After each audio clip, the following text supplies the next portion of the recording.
Hi, I'm Peyton. I'm the communications director for the George Mason Democrats. I'm from Virginia Beach. I'm a senior here at Mason, and this is my second year. And I'll be graduating in May. Can you explain what the Democrats, GMU Democrats are, what their mission is?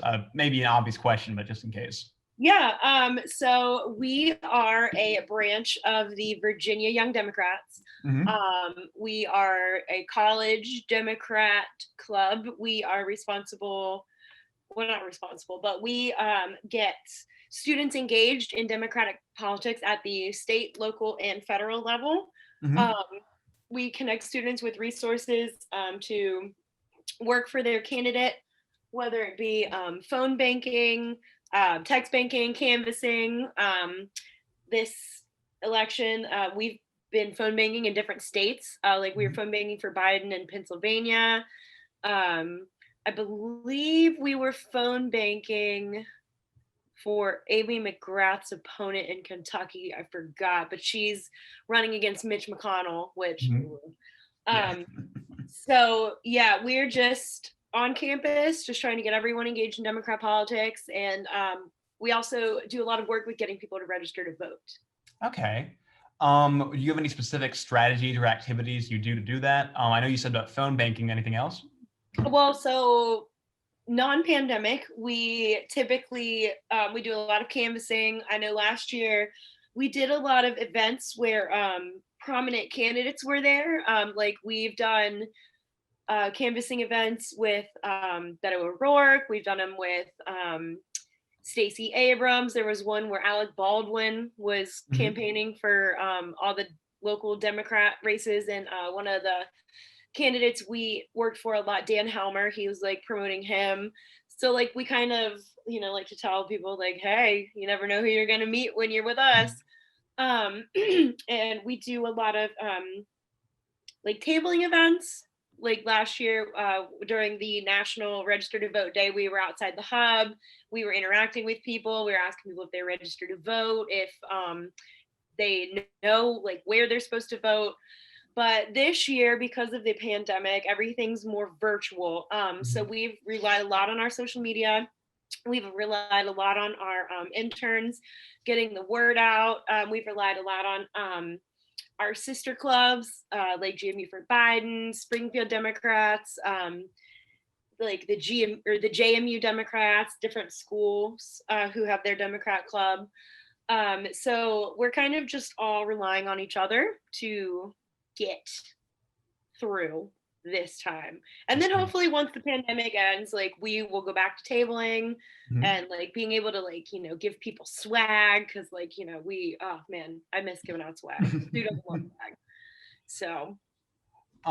So you mentioned your sister groups, sister Democrat groups. What does student advocacy mean to you? Because obviously you're involved with it. Yeah. So what I think that is just giving people the power to be heard, whether it's people who have been silenced, people who aren't really sure how to get their voice out there. Like right now, especially in the time we're in, I feel like there's so much division and there's so much polarization and there's so much disenfranchisement. And I Mm-hmm. feel like, especially at the student level, because I feel like when you're in college, you feel like you can make more of an impact. So like we try to inspire our members that like, go above and beyond what we're doing. Like go to your community. Do you have people who don't even go to Mason who are like, I don't know, like where you want you to be able to like, well, I know, so let me help you. Because like I said, everything is so us versus them. Oh, it's our side or your side. And I think advocacy is a way to like bring everyone together and be like, look, no, we're not so different. Like we just, we can work together. I see. I like that.